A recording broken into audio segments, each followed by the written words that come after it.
एक विशाल राज्य पर राजा समर और रानी कावेरी का शासन था। राजा और रानी का प्रेम इतना गहरा था कि उनकी जोड़ी को राज्य में एक आदर्श माना जाता था।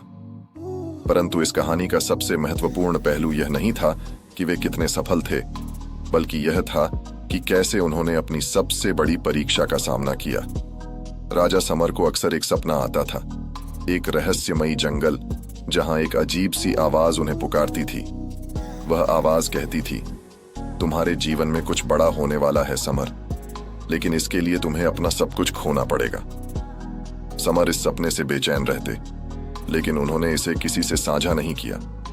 कावेरी ने महसूस किया कि समर कुछ छुपा रहे हैं। उन्होंने पूछा, समर, तुम्हारे मन में कोई बात है जो तुम मुझसे साझा नहीं कर रहे? राजा ने गहरी सांस ली और कहा, यह सिर्फ एक सपना है, लेकिन मुझे डर है कि यह सच हो सकता है। महीनों बाद राज्य पर अचानक दुश्मनों ने हमला कर दिया।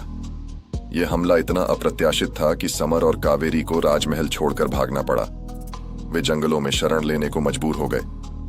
रात के अंधेरे में ठंड और भूख के बीच राजा ने आसमान की ओर देखते हुए कहा, भगवान, आपने हमसे सब कुछ छीन लिया, अब हमारी क्या योजना है?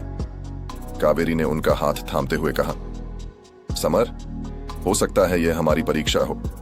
भगवान की योजना हमें अभी समझ नहीं आएगी, लेकिन इसका कोई कारण जरूर होगा। सुबह जंगल में उन्हें एक बूढ़ा साधु मिला।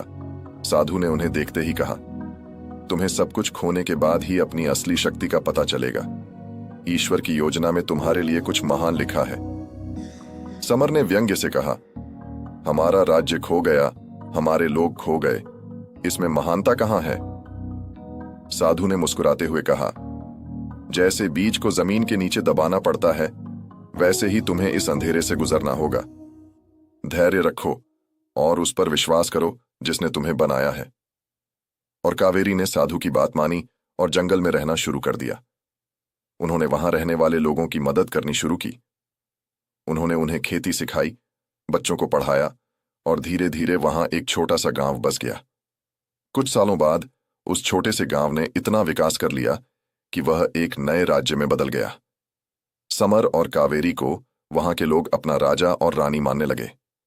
दिन वही साधु वापस आए और बोले, देखा, भगवान की योजना क्या थी, तुम्हें एक नया राज्य देना, लेकिन इस बार एक ऐसा राज्य जो सिर्फ ताकत से नहीं बल्कि सेवा और प्रेम से खड़ा हो। समर और कावेरी अब समझ चुके थे।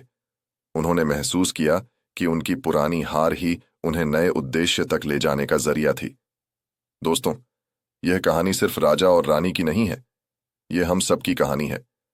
कभी कभी हमें लगता है कि भगवान हमें अंधेरे में धकेल रहे हैं, लेकिन सच्चाई यह है कि वह हमें उस रोशनी की ओर ले जा रहे हैं जिसे हम अभी देख नहीं पा रहे। तो अगली बार जब आप किसी कठिनाई का सामना करें, तो खुद से यह सवाल करें, क्या यह ईश्वर की योजना का हिस्सा है?